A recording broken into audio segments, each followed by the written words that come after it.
오늘은 11월 4일 수요일입니다. 이제 다 함께 사도신경으로 신앙 고백하심으로 새벽 예배를 시작하겠습니다.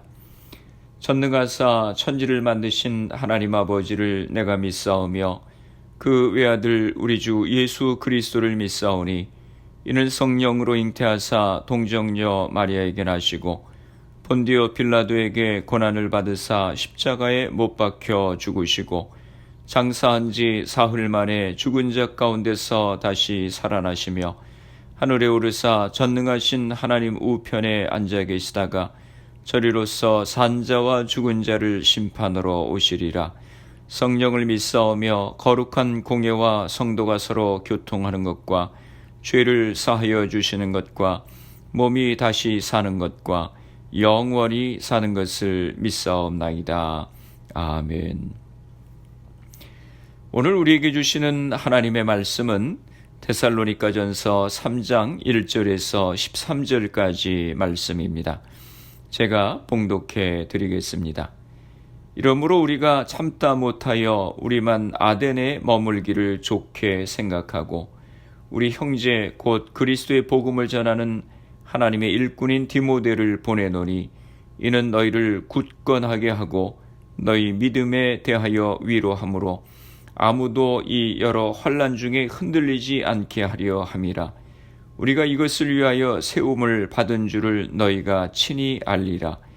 우리가 너희와 함께 있을 때에 장차 받을 환난을 너희에게 미리 말하였는데 과연 그렇게 된 것을 너희가 아느니라.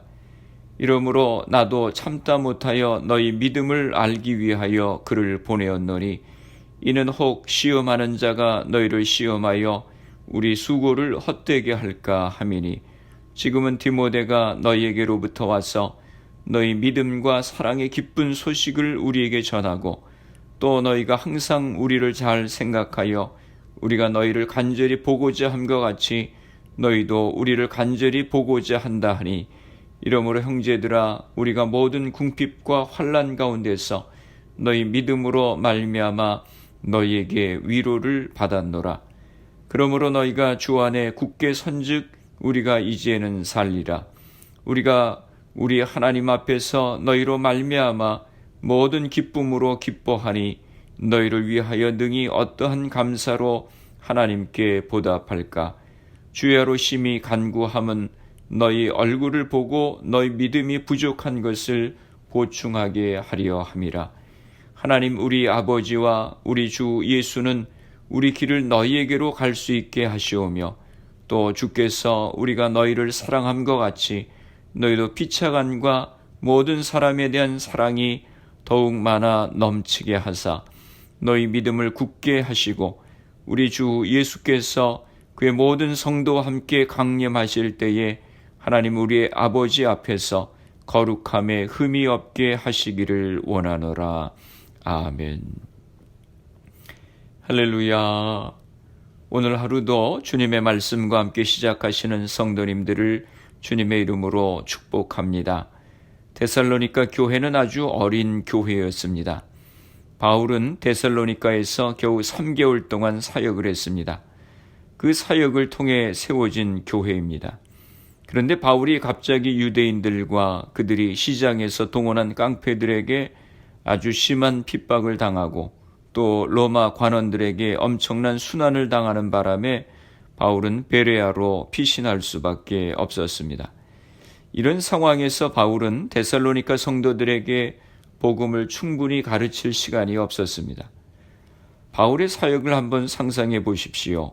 낮에는 일하면서 동료, 노동자나 고객들에게 전도를 했을 것입니다.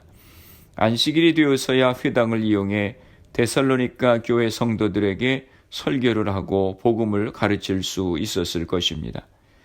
그러니 과연 얼마나 기독교를 충분히 가르칠 수 있었겠습니까?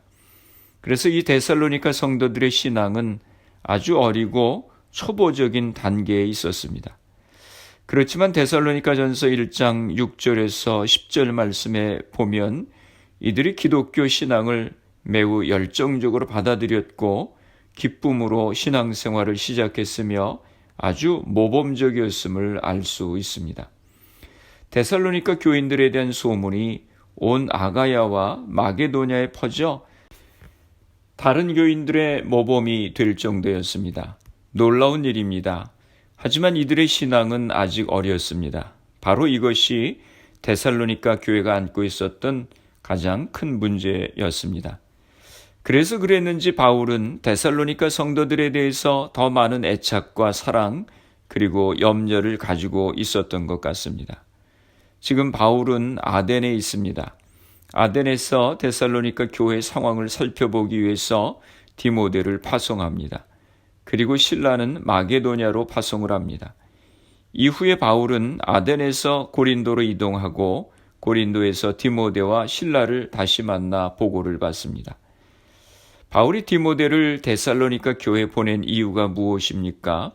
2절과 3절에 말씀합니다. 하나님의 일꾼인 디모데를 보내노니 이는 너희를 굳건하게 하고 너희 믿음에 대하여 위로함으로 아무도 이 여러 환난 중에 흔들리지 않게 하려 함이라. 사도 바울은 디모데를 데살로니가 교회에 파송해서 성도들의 믿음을 굳게 하고 그들을 위로하고 핍박 가운데 흔들리지 않도록 세워주기를 원했습니다. 데살로니가 성도들은 여러 가지 환난을 경험하고 있었습니다. 바울은 그들을 위해서 기도할 때 환난 중에도 흔들리지 않도록 기도했습니다.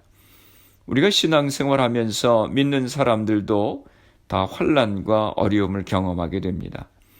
예수님도 시험을 받으시고 복음을 전하시면서 핍박을 받으셨습니다. 우리도 기도할 때에 우리의 삶의 현장에서 만나는 어려움들을 이길 수 있는 힘을 달라고 기도해야 되는 것입니다. 4절에 보면 바울은 우리가 너희와 함께 있을 때에 장차 받을 환난을 너희에게 미리 말하였는데 라고 말씀하고 있습니다. 예수 믿으면 어려운 일을 당하지 않아 모든 것이 다 좋아져 라고 말씀을 전하지 않았습니다. 바울이 데살로니가 지역에서 복음을 전하다가 반대하는 사람들을 만나고 핍박으로 인해서 그 지역을 떠날 수밖에 없었습니다. 마찬가지로 데살로니가 성도들에게 복음을 전할 때 그들에게도 예수님을 믿을 때 반대에 부딪히기도 하고 어려운 일을 만나게 될 것이라고 하는 것을 이야기하였습니다. 5절에도 보면 데살로니가 성도들에 대한 바울의 염려가 나타납니다. 이러므로 나도 참다 못하여 너희 믿음을 알기 위하여 그를 보내었노니. 바울은 자신이 데살로니가 지역에서의 핍박으로 인하여 얼마 있지 못하고 떠났기 때문에 성도들의 믿음의 모습이 염려가 되었던 것입니다. 그들의 핍박 가운데도 믿음을 잘 지키고 있는지 아니면 흩어져 믿음을 버리지는 않았는지 마음에 염려가 많이 되었습니다. 그런데 디모데가 데살로니가 교회 성도들을 만나보고 그들의 믿음의 상태를 바울에게 전하였는데 놀랍게도 믿음을 잘 지키고 있었던 것입니다. 바울이 얼마나 기뻤겠습니까? 저도 코로나로 인해서 교인들이 교회에 나오기가 어렵고 온라인으로 예배를 드려야 되는 상황이다 보니 성도님들에 대한 염려가 많이 있었습니다. 그래서 줌으로 전교인 신방을 하고 만나보았는데 놀랍게도 대부분의 성도님들이 온라인으로 예배를 잘 드리시고 믿음을 잘 지키시는 것을 보고 하나님께 감사했습니다. 성령께서 역사하시는 것을 느꼈습니다. 바울은 목회자가 없고 핍박은 계속되고 하는 그런 어려운 상황 가운데서도 성도들이 성령의 도우심으로 믿음을 잘 지키고 있는 모습을 보면서 마음의 위로를 받았습니다. 위로받은 그의 모습을 7절에 이렇게 말씀합니다. 이러므로 형제들아 우리가 모든 궁핍과 환난 가운데서 너희 믿음으로 말미암아 너희에게 위로를 받았노라. 바울은 성도들이 믿음을 잘 지키고 있다고 하는 소식을 듣고는 마음에 안심이 되었습니다. 그래서 8절에 또 그가 이렇게 표현하고 있습니다. 너희가 주 안에서 굳게 선즉 우리가 이제는 살리라. 야, 정말 다행이다 하는 안도의 한숨을 쉬는 것입니다. 성도들을 사랑하는 바울의 심정이 절절히 묻어나고 있습니다. 9절 말씀입니다. 우리가 우리 하나님 앞에서 너희로 말미암아 모든 기쁨으로 기뻐하노니 너희를 위하여 능히 어떠한 감사로 하나님께 보답할까. 다시 한번 바울은 데살로니가 성도들로 인해서 하나님께 감사를 드리고 있습니다. 우리가 우리 자녀들이 멀리 떨어져 있어도 건강하게 잘 지낸다고 하면 얼마나 기뻐합니까? 하나님 감사합니다 하고 하나님께 감사를 드리게 되지요. 바울은 데살로니가 성도들을 위해서 늘 기도하며 염려했는데 그렇게 믿음 가운데 잘 지낸다고 하는 소식을 들으니 목회자로서 너무 하나님께 감사를 드리고 있는 것입니다. 그러면서 바울이 데살로니가 성도들을 위해서 무엇을 합니까? 10절 말씀입니다. 주야로 심히 간구함은 너희 얼굴을 보고 너희 믿음이 부족한 것을 보충하게 하려 함이라. 그들을 위해서 주야로 기도한다고 하는 것입니다. 그렇습니다. 우리 성도들이 가지고 있는 큰 무기가 무엇입니까? 그것은 기도하는 것입니다. 하나님 앞에 나의 자녀들을 위해서 멀리 떨어져 있는 가족들 위해서 엎드려 기도하는 것입니다. 그러면 놀랍게도 하나님의 평안을 경험하게 되는 것입니다. 코로나 상황으로 인해서 우리에게도 많은 염려들이 있습니다. 다른 성도님들이 어떻게 지내시는지 등등 염려들이 있습니다. 이 상황에서 우리가 어떻게 해야 됩니까? 엎드려 하나님 앞에 기도해야 하는 것입니다. 바울이 그들을 위해서 기도합니다. 12절 말씀입니다. 우리가 너희를 사랑함과 같이 너희도 피차간과 모든 사람에 대한 사랑이 더욱 넘치게 하사. 성도 간에 서로 사랑이 넘치기를 기도했습니다. 또 무엇을 기도했습니까? 13절입니다. 너희 마음을 굳건하게 하시고 우리 주 예수께서 그의 모든 성도와 함께 강림하실 때에 하나님 우리 아버지 앞에서 거룩함에 흠이 없게 하시기를 원하노라. 어려움 가운데도 믿음을 굳게 지키고 하나님 앞에 서는 날까지 거룩하고 흠이 없는 주의 백성의 삶을 살게 해달라고 기도했습니다. 바울의 이 기도를 보면서 저도 성도님들을 위해서 이렇게 기도해야 되겠다라고 하는 생각을 했습니다. 바울이 이런 기도 제목을 가지고 성도들을 위해서 기도한 것 같이 우리도 다른 성도님들을 위해서 이렇게 기도하면 좋겠습니다. 우리 속회 식구들을 위해서 기도하면 좋겠습니다. 서로에 대한 사랑이 더욱 넘쳐나게 하시고 어떤 어려움 가운데도 믿음이 흔들리지 않게 해주시고 하나님 앞에 서는 날까지 거룩하고 흠이 없는 주의 백성의 삶을 살게 하여 주옵소서. 이렇게 기도하시며 오늘 하루도 힘차게 살아가시기를 주님의 이름으로 축원합니다. 기도하시겠습니다. 거룩하신 아버지 하나님, 은혜와 사랑을 감사합니다. 바울이 데살로니가 교회 성도들을 위해서 염려하며 기도한 것을 기억합니다. 이 코로나 상황에서 저희들도 서로를 기억하며 기도할 수 있게 하여 주옵소서. 이 코로나 상황 가운데서 믿음이 흔들리지 않게 하시고 사랑이 넘쳐나게 하시고 하나님 앞에 서는 날까지 거룩하고 흠이 없는 주의 백성의 삶을 살아가게 하여 주시옵소서. 교회와 성도들을 위해서 기도합니다. 흩어져 있는 주의 백성들, 가정들을 지켜주시고 질병으로 인하여 어려움 가운데 있는 이들을 치료하여 주시옵소서.